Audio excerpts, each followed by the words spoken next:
Hey everyone, and welcome back to another video. And in this video, I'm going to show you how to change your pay frequency on Gusto Payroll. Now, this video is going to be particularly useful for individuals. Let's say that you want to start being paid bi-weekly instead of monthly.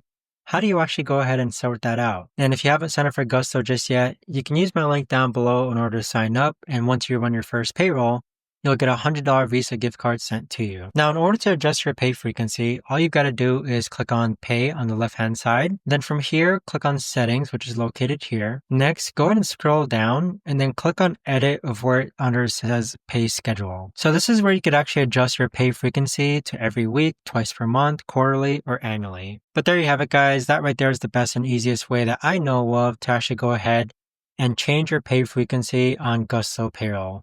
If you guys know of a better, easier way to actually do this, let me know in the comments down below. I would love to know. Thanks so much for watching, everyone, and I'll see you guys all in the next video.